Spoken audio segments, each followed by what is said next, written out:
నమస్తే అండి, welcome to my channel Lakshmi Ramana recipes. ఈరోజు రెసిపీ అయితే చాలా అంటే చాలా హెల్దీ అండ్ చాలా రుచిగా కూడా ఉంటుందండి. అదేంటంటే స్వీట్ బన్ దోశ అండి. ఇలా చేసేసుకొని మనం మార్నింగ్ బ్రేక్ఫాస్ట్ గాను అలాగే ఈవినింగ్ స్నాక్ గాను తినచ్చండి.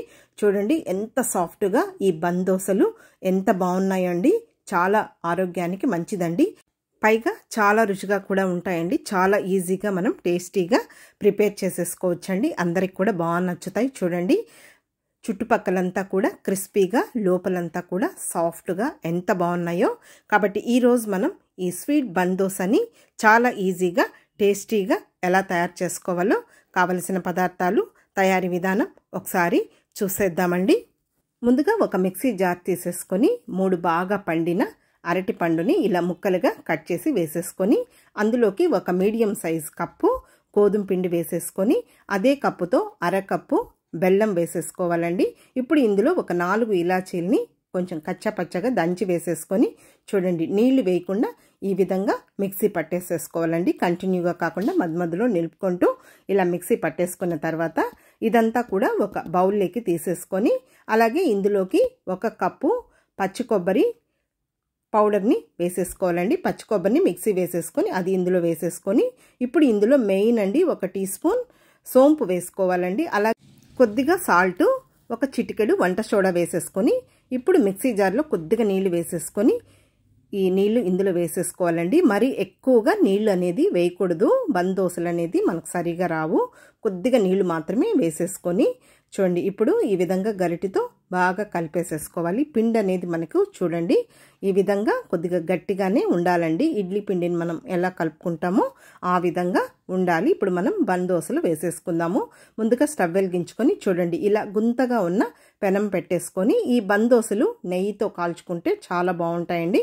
ఇప్పుడు ఇందులో కొద్దిగా నెయ్యి వేసేసుకొని ఫ్లేమ్ని మీడియంలో పెట్టేసుకొని ఇప్పుడు ఒక 2 గరిటెలు ఈ పిండిని వేసేసుకోవాలండి. పిండిని మనం ఎక్కువ స్ప్రెడ్ చేయకూడదండి బన్ దోశలు కాబట్టి చూడండి ఈ విధంగా మందంగానే ఉండాలి. ఇప్పుడు ఒక 4 నిమిషాలు మూత పెట్టేసుకోవాలండి. మీడియం ఫ్లేమ్లోనే పెట్టేసుకోవాలి. హై ఫ్లేమ్ పెట్టామంటే మనకు త్వరగా కలర్ అనేది వస్తుంది, లోపలంతా కూడా సరిగా ఉడకదు. ఇప్పుడు మూత తీసేసుకొని ఇంకా సైడ్కి తిప్పేసుకొని ఇప్పుడు మళ్ళీ ఇంకొద్దిగా నెయ్యిని అప్లై చేసేసుకోవాలండి. మళ్ళీ ఒక 2-3 నిమిషాలు ఇంకొక సైడ్ కూడా మనం మీడియం ఫ్లేమ్లో మంచి కలర్ వచ్చే వరకు ఫ్రై చేసేసుకోవాలి. చూడండి ఇప్పుడు ఇది మంచి కలర్ వచ్చింది. చూడండి బన్ దోశ అనేది మనకు రెడీ అయిపోయిందండి. ఇదే విధంగా ఆ మిగిలిన పిండినంతా కూడా బన్ దోశలు చేసేసుకోవాలి. ఇప్పుడు నేను పిండినంతా కూడా ఈ విధంగా స్వీట్ బన్ దోశను చేసేసానండి. ఇప్పుడు ఒక సర్వింగ్ ప్లేట్లోకి తీసేసుకుంటున్నానండి. చూడండి ఎంత బాగున్నాయో మనకు చుట్టుపక్కలంతా కూడా కరకరలాడుతూ మంచి కలర్లో అలాగే లోపలంతా కూడా చూడండి ఎంత సాఫ్ట్గా ఉన్నాయో. ఇందులో వేసినవన్నీ కూడా ఆరోగ్యానికి చాలా మంచి ఇంగ్రీడియంట్స్ అండి. కాబట్టి చూసారు కదా అండి, చాలా టేస్టీగా చాలా హెల్తీగా ఉండి ఈ స్వీట్ బన్ దోశల్ని నేను ఎలా ప్రిపేర్ చేశానో కాబట్టి మీరు కూడా ఒకసారి తప్పకుండా ఇలా స్వీట్ బన్ దోశల్ని చేసేసుకొని మార్నింగ్ బ్రేక్ఫాస్ట్ గాను అలాగే ఈవినింగ్ స్నాక్ గాను నైట్ డిన్నర్ గాను ఎప్పుడైనా తినచ్చండి. చాలా రుచిగా ఉంటాయండి. కాబట్టి చూసారు కదా అండి బన్ దోశలు ఎలా తయారు చేశానో మీరు కూడా ఒకసారి తప్పకుండా ట్రై చేసి రుచి చూసి మళ్ళీ ఎలా వచ్చిందో కామెంట్ చేయండి. ఓకే అండి, వీడియో మీకు నచ్చితే లైక్ చేయండి, షేర్ చేయండి. కొత్తగా చూస్తున్న వారు ఛానల్ని తప్పకుండా సబ్స్క్రైబ్ చేసుకోండి. ఇంకొక మంచి వీడియోతో మళ్ళీ కలుద్దాం. నమస్తే అండి.